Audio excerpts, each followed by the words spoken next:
Have you ever heard a sleigh outside that wasn't there when you looked?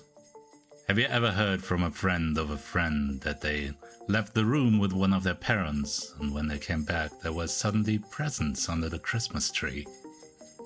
My name is Chris, and I'm here with my colleague Jack, and we're senior wardens for the Creature Conservation Initiative. We protect the world from the creatures of superstition and myth, but more importantly, protect those same creatures from the world. Ho, ho, ho, etc., etc. Welcome to the Christmas episode of Blink and Your Myth It. Jack, I hope you have a relaxing Christmas season. No repeat of the Krampus event. So far it's been quiet. We haven't had to worry about Krampus this year. Perfect. But you know, I'm not one for jinxing it. Yeah, we have more than enough for a whole other special episode about that one, I think. Oh yes, that'll come up at some point. Definitely. So, today, for our very first Christmas episode, hopefully not the last, we thought we would start with the most obvious thing, which is Santa, of course. And we all know Santa. It's a big guy, big belly, big coat, big white beard, right? Wrong. So, Santa is basically just a hat. Yep. And it's of course not really a hat, it just looks like one, kind of. And yeah, where do I even start with this? It's really wild, and I think there's no better way to say it other than Santa is a parasite. Is the wrong word. What's it called? I think it's a symbiont. Symbiote, I think is what you're kind of going for. Symbiote. Yeah. Exactly. It's really strange. Where you look into a lot of the legends around Santa, and from what my colleague here is about to tell you, it makes sense. It all starts to kind of link in. Exactly.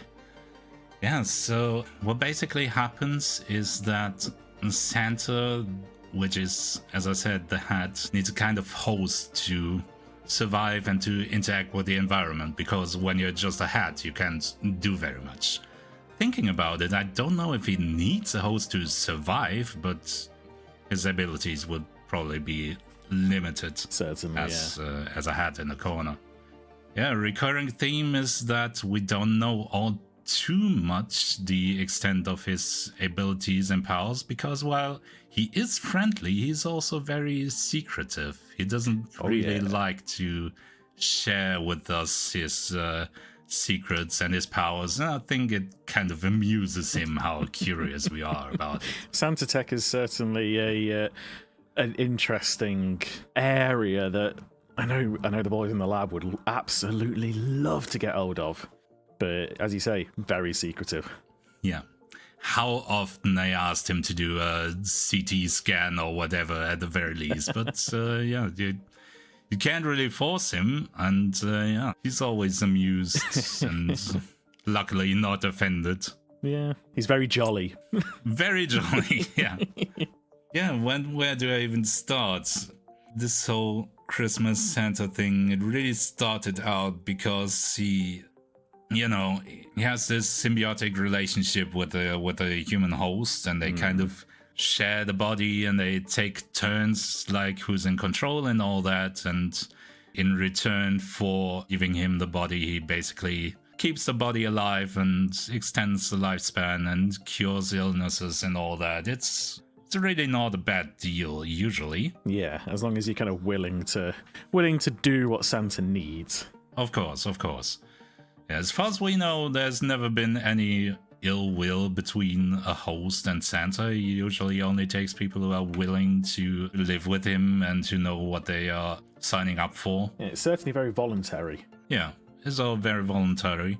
And as I said, he shares the body with a host, but even though he keeps him alive for a lot longer than humans would usually live, at some point the body is really not meant to live that long, and he kind of needs to transition to a new host. And basically the whole Christmas thing kind of started out that he was more or less scouting for new hosts in a way, so he went around the world, and that's also why he has this naughty and nice list. So he's basically making notes who might be a good host for me. As creepy as that sounds. Yeah, it kind of got warped a bit when it went into folklore and all that kind of nonsense, but yeah, that's really how it kind of started out, and he got spotted here and there, and sometimes he also just openly talked to people, and he became kind of known,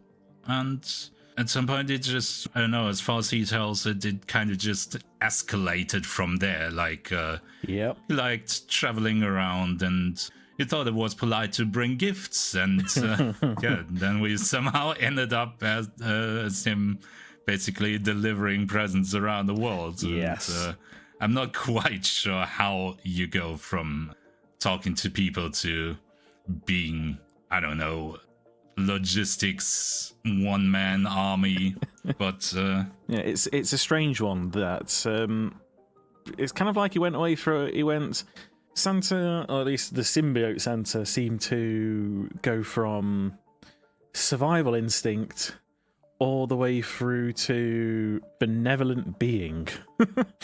Yeah, that's a good way to put it. Yeah. It's very, very benevolent. Jolly was the term we used earlier. Yeah. And yeah, he's just happy to be here, you know, and he likes to... he's got a purpose. Bring people stuff. Yeah.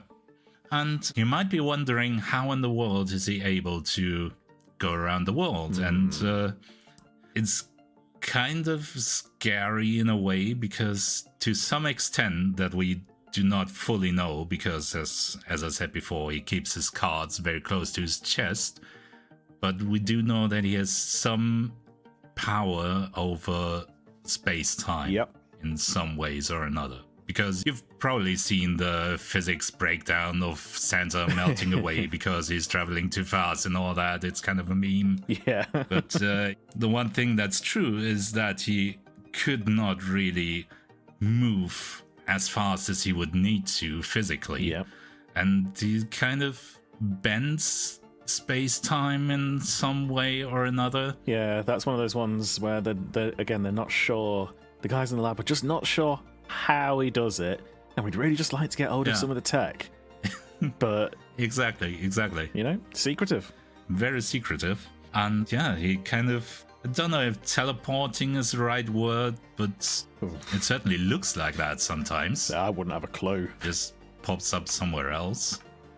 Yeah. And even then, he spends time at the houses. Like, he puts presents there, and sometimes he talks to kids and all that nonsense. Yep. Even that would probably be too much to fit in 24 hours, but it seems that he is in multiple places at once, at least from our perspective. Yeah, he seems to achieve it. There's probably some kind of time bending or time traveling nonsense involved. I'm really not one of the physics guys. I'm the wrong person to ask about that. But in a way, it's pretty scary what he's capable of. Oh yeah. And I'm really glad he is as nice as he is. Because otherwise we would be screwed. Oh yeah, Santa's a superpower. Yeah, basically. And I don't mean as in, like, you know, Superman. I'm talking the North Pole. That is a superpower, but none of you really know that. And luckily, Santa, very, very nice. Yeah, exactly. It opens up a whole can of worms in terms of physics and causality and relativity and all that. And it's to the extent that, I don't know, I'm not sure I should even talk about this, because it's kind of unhinged and I'm not sure I should give them airtime, but basically, as Santa has his own separate mythology inside of the initiative. Mm-hmm. There are people who are very convinced of their own theories about where he came from and what he is. Yep. Even though it's based on nothing but speculation. And there's a certain group that I won't be naming any names, because it would probably be rude to talk about any person directly publicly, but it would certainly be very, very rude to turn around and talk about Darrowby. Definitely, we would not do that. We should keep Daraby's name out of this. We should definitely cut this name out of the edit, and we will definitely be doing that. So what they are basically saying is that Santa is in multiple places, or maybe even everywhere at once. Who else does that? He is either a god, or in a Christian sense, the capital G god. Yeah. Because who else would have that power? And they have a whole like a sect thing going on, or a cult, or whatever the right word is. And yeah, we shouldn't get too far into this probably, but it's wild. Nah, it's a bit of a contentious issue. Yeah, and that's not even the only theory out there. Yeah. There's another section that says he's from another dimension and basically made a space jump here or whatever. I don't know. Yeah. Yeah. Wibbly wobbly, timey-wimey stuff, yeah. Wibbly wobbly, yeah. That's probably there's some people out there who think he's the Doctor. Who knows? Yeah, who knows? We should probably not go too much into that. Yeah. Yeah, so what else can you say? You mentioned the North Pole. That part is true as well. A surprising amount of the stories are actually kind of true, or at least have their roots in the truth. And the complex, he calls it a workshop, but it's really a bit too large to be called a workshop. But yeah. Yes, well, the workshop is an interesting place. There's not many wardens who have actually interacted with, Santa and everything. So not many of them actually have been up to the workshop. But like you say, I just can't. We can't understate. This is like the Amazon factory on steroids. Yeah. Imagine the most chaotic factory you can imagine, and scale it up to 10, and then somehow it still works. Somehow. Yeah, and it's mostly underground. That's why it's pretty much hidden. Yeah, and yeah, usually wardens do not really want to go there because it's at the North Pole. It's not an easy trip. There aren't that many of us who are crazy enough to want to go to the North Pole. Yeah, exactly. Yeah, so he has his big workshop there, and that's where he produces a whole bunch of things and toys and whatnot to carry around the world at Christmas time, or rather, I should say, he has his elves doing it for him. All right, okay, we need to. I've told you this. Oh no! I've told you this many times. Told you this many times, Chris. They are not elves. We specifically say Christmas elves. It is an important distinction. But what's the difference? Christmas. Well, I'm not going to go into. I'm not going to go into all the stuff about what. I don't want to say normal elves, but the actual elves are. But Christmas elves. No. I'm talking right now. All right. Christmas. This is a thing that. This is one of those issues that is very, very dear to me. Getting this right, but Christmas elves. They're diminutive little elves, or at least little humanoid creatures. They're between 2 and 4 foot. The 4 feet ones are considered freaks by the other elves, but they're all quite happy to keep working away. And, well, you know how they are depicted in, like, films and just generally how we see them? They're not far off. They got little pointy ears. They tend to be wearing greens and reds. They have big pointy hats, and they are industrious little folk. Would you say the ears are elf-like in appearance? No, they're pointy. Elf-like is different to pointy. I'm just pulling your leg. I know they're not technically elves, but it's one of those ones that bothers me. It's the scientist in me. It's that part of my brain that kicks in and goes, no, we have to be really, really specific about what we call things and what they actually are and how all of that works. Otherwise, it's too easy to slip in and, you treat them in the wrong way, you provide them the wrong nutrition, all these creatures. I mean, don't get me wrong, we're not exactly going over and, feeding the Christmas elves. Thank God not.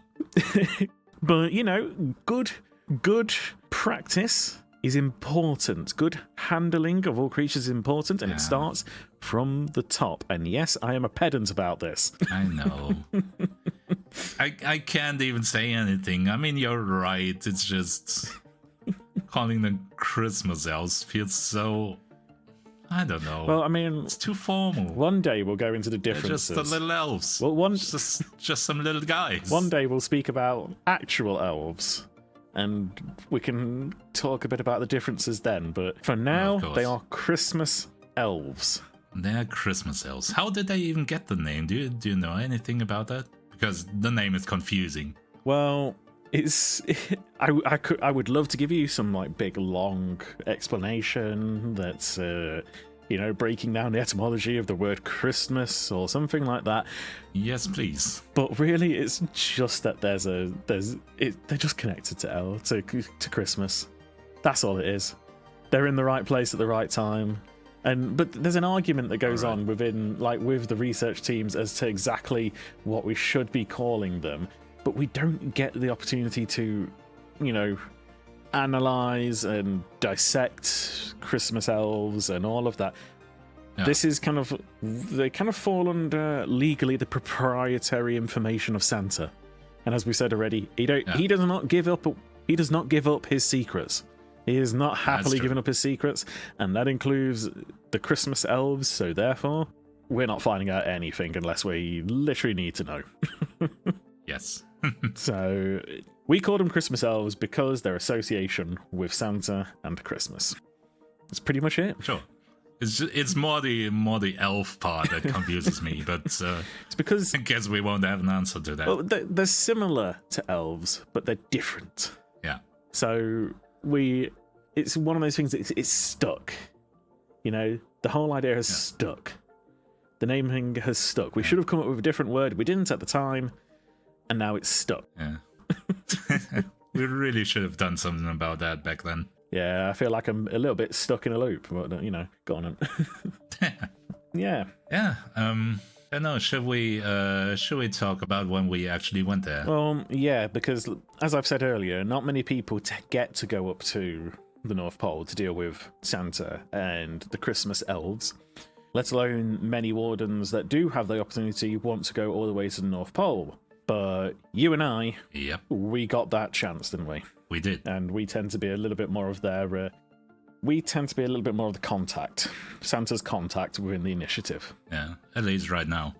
Of course, the initiative kind of has a long relationship with Santa, and we're not there often, but at least there's some form of contact really for God knows how long. Yeah.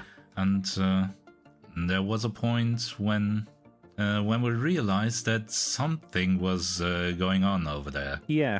Because the Christmas elves... Thank you. There was an alarming number of them who started to, have health issues, or some of them even died, and, it was... Yeah, we don't get involved in it too much, but we do have our sources, and unfortunately sometimes you do find some on the surface of the North Pole, and there were a large number of them kind of collapsing and potentially needing some kind of treatment that obviously we can't really provide because we don't know their anatomy that well. So, but it kind of brought everything to the attention of the initiative. So, what did they go and do? They decided to send a couple of wardens up there to find out what's going on. Partly because it costs a hell of a lot to send a load of people up to the North Pole, so they're only going to send as many as they felt they needed. They're also only going to send as many as they felt they could, let's say, lose.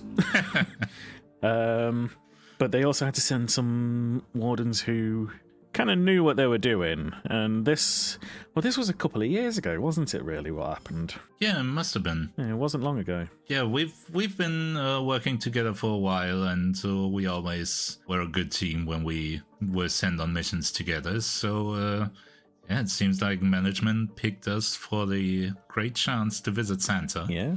And yeah, that's how we got sent over to the North Pole, which was not a fun trip, I tell you that. I mean, speak for yourself, I enjoyed it.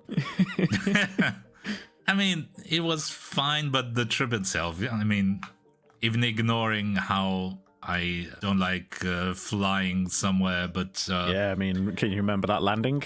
That landing was fun. Yeah. There was Don't remind me. that was a wild landing. Literally, there was no airstrip. Yeah. We know what you're like with planes. And we weren't even there. You know, the North Pole is freaking cold. I don't know if you knew that. But You shocked me. Yeah, I did not enjoy the trip. And I was very glad when we finally arrived and were greeted with some hot chocolate and everything. And what first came to my mind was that some of the Christmas elves were greeting us and not Santa himself. Yeah. And I've always heard about how he likes to greet visitors and how hospitality is important for him and all that. So that was kind of it. It wasn't like a red flag, but it was kind of weird. It's alarming, isn't it? It's alarming, especially because we went there because we knew that something was going on. Yeah. And a bit scary, seeing as obviously we weren't invited.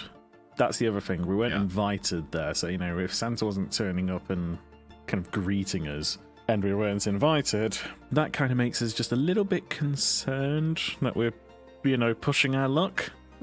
Yeah, exactly. And then I think one of the little guys fetched him, and well, he went to fetch him. Yeah, he went to fetch him, and it was all mostly fine-ish, but there was something ever so slightly off. Like sometimes you just have this gut instinct that you can't really tell what is wrong, but something is up. Yeah. And I wasn't sure at the time whether he didn't know that we were coming or he didn't want us to be there. But either way, basically what we planned before is that Jack was gonna talk to Santa and try to figure out what's going on there, and I was gonna talk to the Christmas Elves, basically rolling the case up from the other end and try to see what the conditions in the workshop are like and if there's anything going on there. And I don't know, do you want to speak a bit about how your conversation went with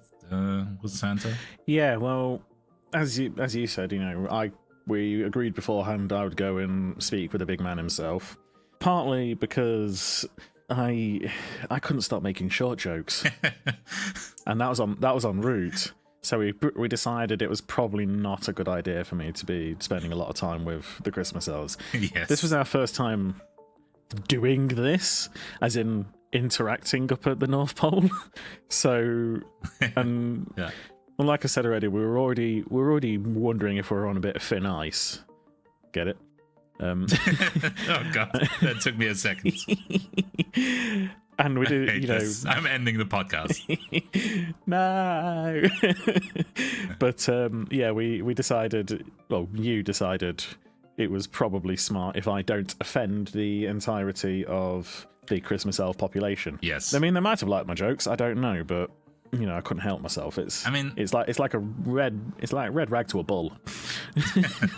Yeah. I'm not even sure if they would have understood it really. It's not like they're stupid. It's just like sometimes I feel like I'm speaking a different language to what they are speaking. Yeah.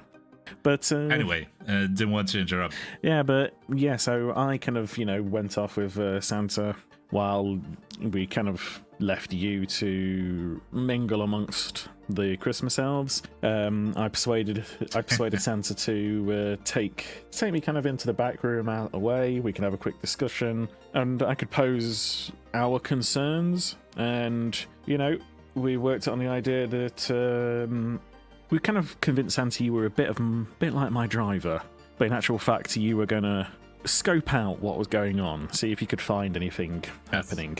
But what we actually found, and as we've said already, Santa is essentially this persona that appears to move by this symbiotic hat. Yeah. And like we've said, it's a bit of a volunteer thing, but the body does give up. The human body is not meant to last as long as Santa and all his wonderful tech and magic seems to be able to make the human body last. Exactly. And the brain just starts to break down and fail. As sad as it is. Yeah, well, it only happens once every, couple of 100 years? Yeah, something like that. Yeah. So, I think one lasted 300 years or something even. yeah, well, I mean, that was prior to the initiative even being involved when it came down to it, really. Yeah. But, yeah, so what we essentially found was Santa going just that little bit senile. And I'm not going to lie, it's quite a sad thing to see. Yeah. You know? It is. Yeah, it's, but he was forgetting about the elves. And like I've said earlier, the elves are industrious little folk. They like to work. They like to build things, the Christmas elves do. Oh, yes, they do. And they don't stop. Yeah. It's like if you've ever heard a puppy or a dog that just would not stop playing until he collapses from exhaustion. It's basically that. Yeah. They will keep working and working and working. And basically what we know is that Santa he's not a slave driver with the Christmas elves. He actually just manages them and cares for them and tries to keep them healthy, imposing breaks, imposing time to sleep and time to eat and time to relax, kind of locking them away from the workshops and forcing them to have downtime. But when Santa is starting to lose his mind, when the current host essentially is getting towards the end of their tenure, That's one way to put it. Yeah, the elves keep working, and they're happy to keep working. The Christmas elves, sorry. It's so satisfying when you slip up yourself. I know, but I will get it. I will remember it. I think we can do some editing in the podcast, can't we? Yeah. Of course. Just record random words. Yes. So occasionally put in the word Christmas in front of elves. Christmas. But yeah, so basically I had to initiate the very, very rarely used candy cane plan. The candy cane plan. The candy cane plan. I didn't know about the candy cane plan before that, and honestly, I'm not sure I wanted to know. Well, again, it's just one of those things that doesn't happen very often, but essentially is we phone home and we start speaking to the higher-ups about getting a new host. But like I say, it's all voluntary. We don't just go, you don't find a random recruit and go, oh, we've got an assignment for you. There are wardens who put the names on, who put the names up for it. They go through checks and whatnot. But we essentially we gather like a group of 4 or 5 wardens, and they come to the North Pole and they go through Santa's testing. We don't really know what happens. Yeah. Do we want to know what happens? Oh, who knows? But I mean, some of them do have a bit of like a haunted look when the ones who fail come back. But one of them gets selected as the new host. Yeah. Yeah. But well, like I say, this was a couple of years ago. And while I was, actually working, what were you doing? I'm sorry, I was working as well. I was definitely not just enjoying a tour of the incredible Christmas factory. Yeah, well...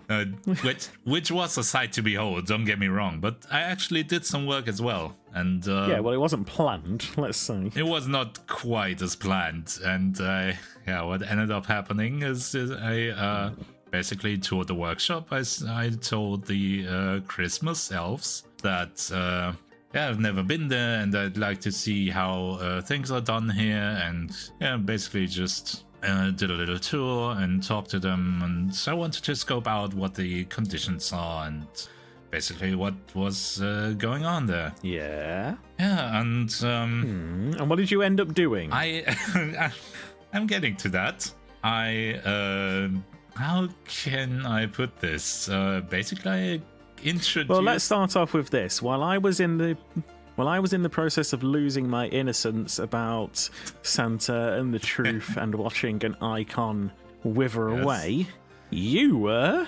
I was introducing a bunch of Christmas elves to the concept of capitalism, I suppose. It wasn't planned. It was just, I went through there and a couple of them looked quite tired, and I asked one of them when he last slept, and he was like, I don't know, like 3 days ago, I don't quite remember, and that was very alarming. And Yep. I continued to make a bit of conversation and asked what the usual hours were and whether they were being paid for overtime and stuff like that. And they looked at me with big eyes, big confused eyes, and were like, overtime? Payment? And you introduced Christmas Elves to the idea of unions and workers' rights, which I'm all for. Not immediately. I first introduced them to the concept of getting paid, which you could argue is a positive thing. And don't get me wrong, I'm on their side, and I do genuinely believe that they should be compensated for everything that they do, but you essentially gave them a new job, so now there is an entire team of bureaucratic Christmas elves. New department of middle management going on, and I did that. I don't know how it happened. They were happy. It started out with an They were happy. It started out with an innocent question, and somehow they just kept asking questions, and I had to explain things like what is overtime, why do people get paid for doing things, and then we somehow got to concepts like a union and worker rights and whatnot, and yeah, I ended up establishing a Christmas Elf union that was badgering Santa for payment, which they didn't ask for a lot, happily, because they didn't really know about money and how much would be appropriate. But yeah, it was a whole thing, and they demanded output for their productive creativity throughout the year, not just around Christmas season and all that stuff. And Santa was... Yeah, you basically got them to unionize so that they could work more. Basically, yes. That's what they wanted to be paid for. Yes. This was going on for 2 weeks. It took about 3 days for the initiative to send over the new Santa host candidates. I was sat there the entire time trying to organize all this bureaucracy and all of this, having absolutely no idea. I am no administrator. Trying to sort all of this, while at the same time my colleague is basically tricking the Christmas elves, or not tricking's the wrong word, but persuading the Christmas elves to find a way to be in control of their own work and to work even more. They were just very curious, and I answered their questions, and somehow it just escalated from there. You know, there was a point where if you've ever seen the meme of, I don't know, I think it's from Always Sunny in Philadelphia or something, with a dude on the whiteboard with a bunch of red string and stuff, and I was there on a flip chart explaining to them the concept of unions and all that nonsense, and there was a point right there when I realized what was happening. But it was too late to turn back, because I couldn't just stop in the middle of my presentation. And yeah, they wouldn't leave me alone about all of this stuff. And yeah, at some point I realized what I was doing there, but there was no way back. And I knew I would be in trouble. And let me just tell you that ever since then, I've always been getting a mysterious sock of coal on Christmas Eve. Oh yeah, that's because the new Santa was quite annoyed. Yes. I mean, the bureaucracy alone. He was trying to look after the damn elves. He was trying to look after the Christmas elves. The Christmas elves. Yeah. Don't worry, we're gonna insert that there in the edit. Yeah, and you found a way to allow them to work longer. To be fair, they still look after themselves quite well. They have their own rules now. Hopefully the new Santa host will actually be able to last longer than normal, because the Christmas elves, by their own contracts, actually have to take time off themselves. And, you know, so that even when the new Santa starts to unfortunately degrade, etc., then the Christmas elves should be in a better state. They should be. They shouldn't be collapsing and falling apart, but oh my God, I thought we were going to get chased out of there once the new host kind of took over. I was so scared. I was kind of afraid he just teleport me to the bottom of the ocean or whatever he might be able to do. Yeah, well, you get a lump of coal every year. I get a picture with a obscene gesture. Yeah. Myself, but, you know, we won't go into that. I mean, we probably should not be going back there anytime soon. Oh, no. Management has made it very obvious we are not going back up there without a damn good reason. Which is fine with me. Send me to somewhere warmer. I'm good with that. Yeah. But, no, I think that wraps it up. Santa and the Christmas elves, really. Yeah, the story of how we met Santa and established an uprising amongst the Christmas elves. You know, things happen. You know, different strokes for different folks, shall we say. Exactly. Yeah, but no, that's our Christmas episode. It is. And if you liked it and would like to follow us in the new year, then subscribe. And if you're at it, give us a rating. That would be a very nice Christmas present. And it would definitely be better than a pile of coal I have in my room. And that's an unobscene gesture. Exactly. And yeah, give us a follow and do the social stuff, share it with friends, and burn the episode on a CD and give that to your children or whatever people do these days. Makes a wonderful present. Yes, everybody loves a podcast on a CD. Yeah. And also, if you feel like it, feel free to join our Discord, where you will find a link to that in the description. Yeah. The Discord is a great place for you to talk about how we ruined Christmas and talk about creatures we've talked about on the podcast, or suggest new creatures to talk about, or basically anything else related to us or the podcast that you would like to chat about. Yeah, I think that's it from us. So thank you very much for listening, and we'll see you next time. See you next time. Goodbye. Goodbye.